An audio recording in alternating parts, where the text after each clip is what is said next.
Hey folks, it's Dr. Hudgens. I have spent the morning reading your discussion boards and providing feedback to you in the rubric. Please take time to look at that rubric.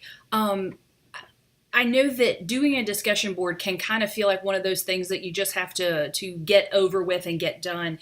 I'm going to encourage you to try to stay dialed into the discussion. It's perfectly acceptable for you to respond back to someone who posts a response to your primary post in a discussion board.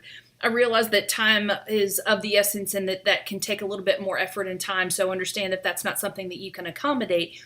But sometimes there's value in staying dialed into the discussion board threads just to share exchange of ideas. So be mindful of that. If you have any questions or concerns about the feedback that's been provided to you, please touch base. Let me know. I'm happy to discuss it. I love the topic of this discussion board, which was probably why I made it a discussion board. One of the things that I see so often our students, not just graduate students, but undergraduate students struggle with is really spending time in the affective domain. As educators, we're not always adept at designing assignments that encourage the exploration of the affective domain. And as students, we struggle against it. We want meat and potatoes. We want the things that are objective that we can grade and just move on. We avoid the squishy stuff, the stuff that feels not as clear. And very often that's where the affective domain lies.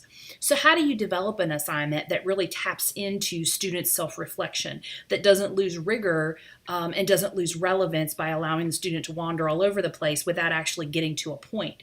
That can be challenging for an educator. And from a student perspective, it takes time to really sit still and think about, okay, this was my experience. This is what I saw. This is what I heard. This is what I noticed.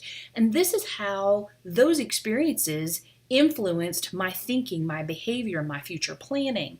It really does take some time. And sometimes we don't want to be still with that. So I encourage you, as you move forward into your role as a professional nurse educator, or if you're already in there, to really take your assignments to the next level and offer that opportunity to think, to allow your students to think about their thinking.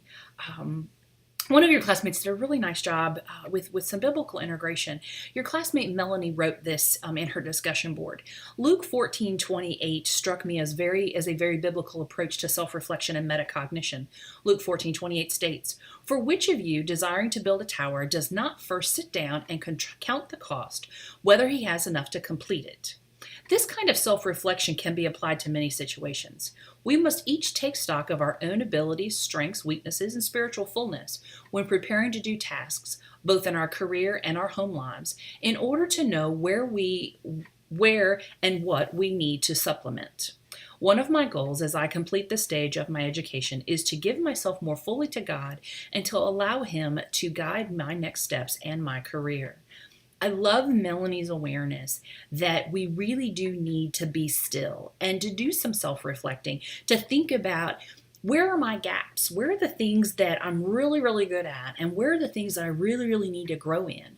And how do I work to address my gaps? And more importantly, how do I be attentive to God's will and God's plan for my life? I commented to Melanie to this post a couple days ago that I do the willful child thing very well.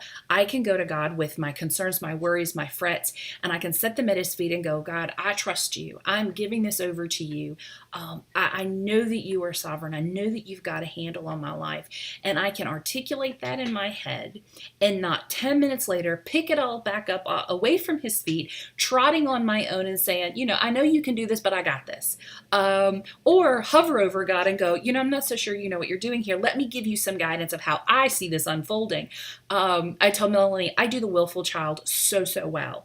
So I envy Melanie's commitment to really be fully aware of God's intention, aware of God's planning and His guidance and His grace and His mercies as He opens and closes doors for us, as He guides us into His plan for our lives. My encouragement is to really do take that thinking about your thinking, to be self-reflective, to look at where your opportunities for strengths and weaknesses are. Use those for planning for your next chapter, planning for your wonderful opportunities, or maybe planning to just be still because God's answer is not yet. if you figure out the key for that, I'd so appreciate, some 411, or send me an email and go, Dr. Hudgens, this is how you do this. Because Lord knows I struggle with it. So lots of good ideas. I appreciate your efforts in this discussion board. Look forward to reading your discussion board for week 2. I think the week 2 one is, it's about copyright laws, fair use, the Teach Act, and then open access. I really want you to be sitting down, and I would use a blank sheet of paper and just jot down a general description of each of those, and really just be still and think about, as an educator, what's going to be better for my practice? Which one of these guidelines is going to give me the best access to materials that I can share legally and ethically with my classmates without violating copyright laws? So be sure to just think about this. The reason I added this as a discussion board was because so often I see nurse educators unintentionally violate copyright laws. And we do not, I have not met an educator that has done it on purpose, but it's really a slippery slope. And it's something that we don't talk about because we don't know we need to. So spend some time really thinking about this. My hope is that this discussion board is relevant for you, that you can think about, okay, in my role as an educator, how will I avoid these pitfalls and be thoughtful about that? Don't let this get unwieldy, folks. You don't have to do this major deep dive on all these concepts. I want you to have a general idea of where you can find information, and I've given you that information, and give it some thought into how it is relevant to your practice in a supportive way as a nurse educator. The other thing you've got to do for this week is your portfolio part 1. I think I said this in my voiceover. Before you start dropping in content with your portfolio, please go play with it. The reason we use the Blackboard platform is because it's integrated with a learning management system, and it's integrated with the grading rubrics, not because it's the best tool. I think it does an adequate job. I think it gives you enough bells and whistles. You can get a sense of what a portfolio is going to look like. I'm going to see if I can pull my portfolio that I have out on Wix. It's www.wix.com. It's a free portfolio service. Mine's not perfect. I'm still playing with it, but I've really liked the tool. So I'm going to send it to you and give you an idea of what you should have a general sense of when you are working with something, so that you have an idea of the flow of something. So I'll send that link to you so you can take a look at it. Remember that it's in a Wix platform. It's not in a Blackboard platform. So the things that I can do with Wix is different than Blackboard. But my hope is that it won't cause confusion, but give you a general idea of this is what a portfolio should look like. Play with it before you try to put your content in it. Be thoughtful about what the background is, what the font looks like, how you've tabbed things to navigate.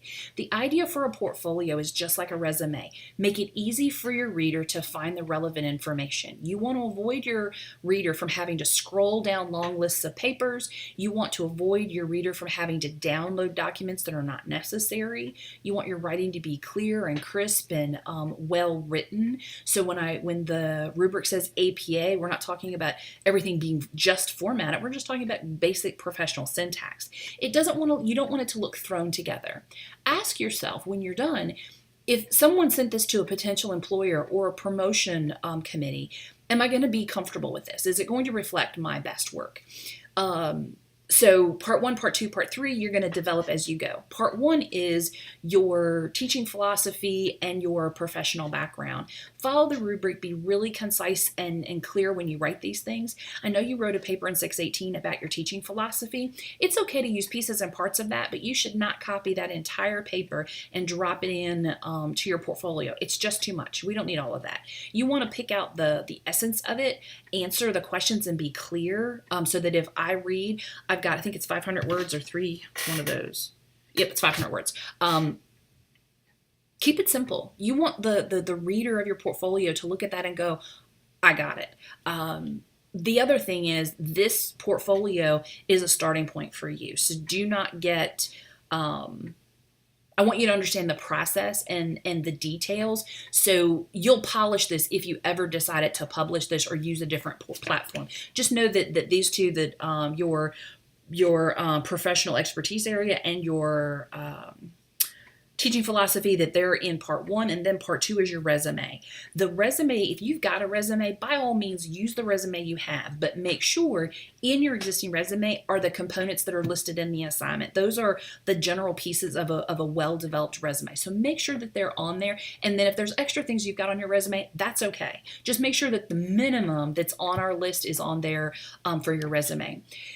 Depending on how you want your portfolio to look, you can, one of the few things that's okay to put on as an attachment would be your resume and your artifacts that are going to come in part three, like a PowerPoint. Those kinds of things are just really hard to get embedded in this tool.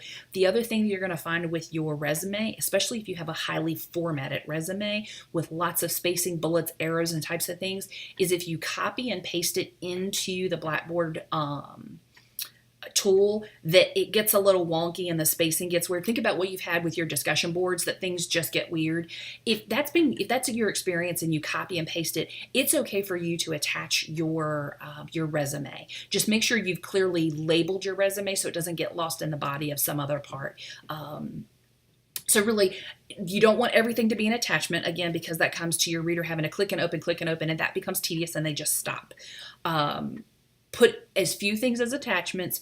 Know that your resume, if you can't get it formatted the way you want it in the body of your portfolio, that file is okay to go ahead and attach. Make sure you're denoting where the competencies, the NLN core competencies have been represented in the body of your work. Treat those like a in-text citation, just brackets and the number of the competency.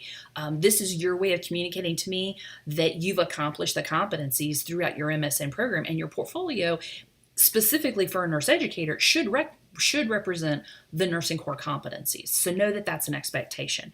Have fun with this, guys. Make it about you. Make it warm. Make it friendly. Again, think about your portfolio. It's a snapshot of who you are. It's the thing that opens the door. So make it the best opportunity in that first introduction to your audience. So again, discussion board, be concise and straightforward. Portfolio, play with the formatting before you try to put all your content in there. The last thing that I'll tell you about the portfolio is remember to submit it. You'll go in and create all your shell, put all your stuff in there, save it, and then walk away. Please don't do that. The instructions remind you to go in and submit it. So you've got to make sure you share with me your portfolio and post it in the assignment link so that I can actually grade it for you. So just be thoughtful about that. Use the Ask the Professor link for the who, what, when, where, how, general kinds of questions. Email me with anything personal. Otherwise, I'm going to look forward to seeing your work at the end of this week. Well, I guess it'll be next week. I hope that you all have had a wonderful Easter season and that you've had a deep breath and that you're ready to wrap up this last part of this spring semester. Know that I'm here. Know that I'm praying for you and I'm thinking about you. Let me know how I can support your efforts. This is a challenging course, so just remember to take it 1 week at a time. Last thing I'll mention, you in week 3 need to be working on your part 1 of your integrative literature review.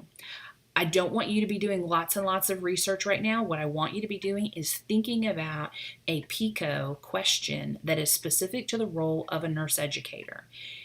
That is going to be a key step. If you have not, if your part 1 does not include an appropriately focused PICO on a nurse educator role, and it does not have the proper format of the population, the intervention, the control, and the outcome, part 1 is not going to go well. So begin to just open a blank sheet of paper or blank note in your Word document and play with this. Give yourself some idea. What are you passionate about? What are you interested about? What are you currently working on in practicum or work that's related to the role of the nurse educator that you want to know more about?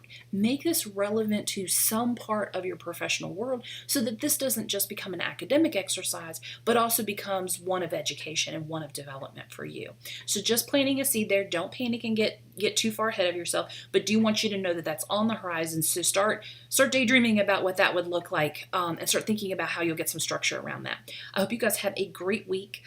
Be in touch with any questions. Take care.